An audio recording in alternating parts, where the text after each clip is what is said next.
Tracy, we also have some breaking news now. Fox confirming that 2 IRS staffers put on leave for receiving $1,100 worth of free food and other items while attending a 2010 taxpayer-funded conference. So 2 IRS employees on leave. All right, our next guest is tapped in with the ultra-rich consumers around the globe. He operates luxury hotels in Thailand, India, New Zealand, and soon China.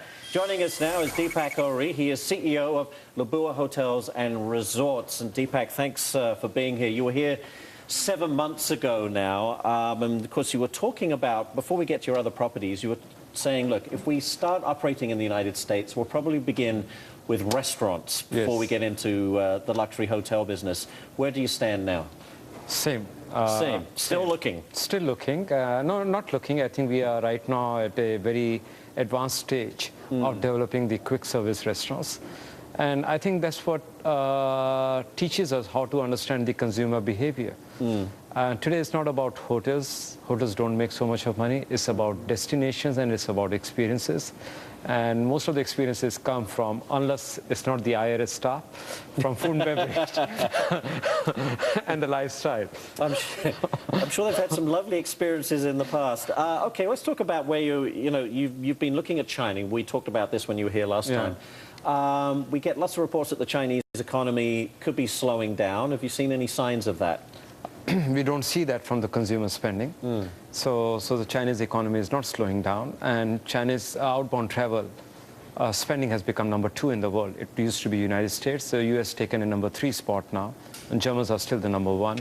So Chinese are still spending a huge amount of money, and how we see China, India, and Indonesia as that they're going to change the whole tourism landscape and luxury spending in next 10 years globally. Not in Asia. We're talking about globally. Globally. Yeah. Talk about your India operations.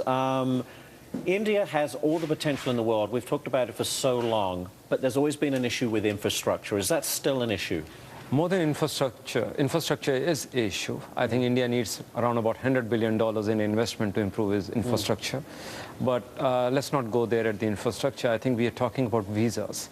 What Indian government needs to do is to realize that they need to start the e-visas and make people getting to India more easy than before. So that is what India needs to do, because visa is taking a lot of time for travelers coming out of US and for travelers coming out of United Kingdom. What about demand within India itself? From domestic demand is huge. Yeah. India is a very populous nation, so the domestic demand is very, very huge, and that's what is driving the business in India. You always say, you talk about the experience. You know, you think luxury, high price, you say, forget that. It's about the experience. True. An expensive experience? It can be expensive, it can be cheap, everything is relative. And that's what Einstein has taught us. So something that is expensive for me may be cheap for somebody else. So it's always very relative. So the word is experience.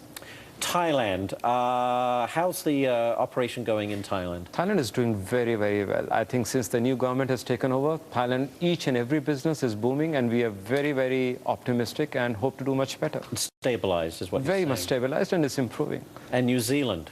New Zealand is beautiful part of the world. New Zealand is a property which we have kept. Now you're talking about expensive. It's for ultra-rich, and it's by invitation only. By invitation? You may have the money, but you cannot access our property. It's by invitation. That is ultra rich. That is an experience. Well, Deepak, thank you so much for being here. We really appreciate it. We look forward to hearing about your plans for expanding here in the United States. Thank you, Ashley. Thank you. Have a nice day. Bye. Okay.